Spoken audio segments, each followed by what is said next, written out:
তো এই বাইকের ভাইব্রেশন সম্পর্কে আজকে কথা বলবো, যে এই বাইকটার ভাইব্রেশনটা আসলে কেমন। অ্যান্ড আমি যেটা রাইড করতেছি এটা হচ্ছে TVS Apache RTR 2V and double disc with single channel ABS। And এখানে কিন্তু একটা ABS-এর আইকন আছে। এটা হচ্ছে স্পিড 5-এ ABS-টা অ্যাক্টিভ হয়ে যায় অ্যান্ড ABS-টা কাজ করা শুরু করে। এই হচ্ছে ABS-এর অবস্থা। আর এই বাইকটা আসলে কেমন, এই বাইকটা মোটামুটি আপনি ভালো। এই বাইকটা যে ভাইব্রেশনটা এই বাইকটায় ভাইব্রেশন আছে, একেবারে যে নাই এটা বলা যাবে না। ভাইব্রেশন আছে, তবে ভাইব্রেশন তুলনামূলক এর যে আগের যে ইয়েটা ছিল, এর যে আগের মডেলটা ছিল তার থেকে তুলনামূলক অনেকটাই কম। এইটার ভাইব্রেশন তখনই ফিল হয় যখন হচ্ছে ড্রাইভ চেনটা লুজ হয়ে যায়। আর এই বাইকের একটা বড় সমস্যা, এই বাইকের ড্রাইভ চেনটা মানে সেই পরিমাণে লুজ হয়। এই জিনিসটা মানে আমার কাছে ভালো লাগে নাই। অ্যান্ড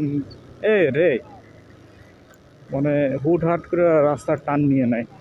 তো যেটা বলতেছিলাম সেটা হচ্ছে এই বাইকের ভাইব্রেশনটা কমে তখনই যখন এটাকে ড্রাইভ চেনটা অ্যাডজাস্ট করা হয়। অ্যান্ড এর পাশাপাশি আপনি যদি ভালো মানের একটা ইঞ্জিন অয়েল ব্যবহার করতে পারেন, এক্ষেত্রে ভাইব্রেশনটা আরও কমবে। আর আজকে তো দেখতেছি রাস্তায় অনেক গাড়ি। এই কিন্তু ওয়াফি এই যে পিরোজপুরে ফেমাস রেস্টুরেন্ট। চলেন আগে ফুয়েলটা নিই, তারপরে বাকি আলোচনা ফুয়েলটা নেওয়ার পরে বলতেছি। অ্যান্ড এর পাশাপাশি আমি আপনাদেরকে একটা মাইলেজ আর আজকে একটা হিসাব দিয়ে দিব। অ্যান্ড পিরোজপুরের মধ্যে এই পাম্পের ফুয়েলটা মোটামুটি আমার কাছে ভালো মনে হয়। অ্যান্ড চলেন আমরা যে টপিকে ছিলাম, যে বাইকের ভাইব্রেশন। ওকে, এখন আপনি যদি এই বাইকটা আপনার যদি পছন্দ হয়, সেক্ষেত্রে আমি বলবো এই বাইকটা কেনার আগে আপনি একটা রাইড দেন। অ্যান্ড শোরুমে এই বাইকটা অ্যাভেলেবেল, আপনি চাইলে টেস্ট রাইডের জন্য যে কোনো শোরুম থেকে এই বাইকটা পেয়ে যাবেন। অ্যান্ড আপনি একটু রাইড দেওয়ার সময় চেক করবেন যে বাইকের ড্রাইভ চেনটা কি লুজ আছে কি না। যদি ড্রাইভ চেনটা লুজ থাকে আপনি একটু বলবেন যে একটু ড্রাইভ চেনটা অ্যাডজাস্ট করে দাও।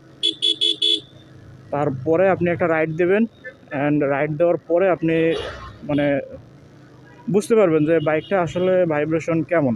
ভাইব্রেশন এই RTR-এ ভাইব্রেশন আছে এবং থাকবে, এটা স্বাভাবিক ব্যাপার। তবে ভাইব্রেশনের মাত্রাটা কতটুকু, এটা হচ্ছে মূল কথা। আর আপনি যদি একেবারে ভাইব্রেশন লেস বাইক নিতে চান, সেক্ষেত্রে আপনার জন্য স্কুটি একেবারে পারফেক্ট চয়েস। স্কুটি বলতে ইলেকট্রিক স্কুটার, অর্থাৎ ইলেকট্রিক যে বাইকগুলো আছে সেই বাইকগুলো একেবারে পারফেক্ট। কারণ ওই বাইকগুলো হচ্ছে মোটরের মাধ্যমে চলে, তো ওই বাইকের ভিতরে কোনো ভাইব্রেশন নাই, এটাই আর কি। আর যেহেতু এর ভিতরে ইঞ্জিন, এই বাইকে ভাইব্রেশন থাকবেই। তবে ভাইব্রেশন থাকার ভিতরে মাত্রাটা কতটুকু এটা হচ্ছে আপনার দেখতে হবে। অ্যান্ড RTR-এর মাত্রা আমি মনে করি যে অন্যান্য বাইকের থেকে প্রায় 80%, মানে এই মডেলের আগে, এই বাইকের আগের মডেলের বাইক থেকে 80% ভাইব্রেশন রিডিউস করে ফেলছে এই যে নতুন মডেলে।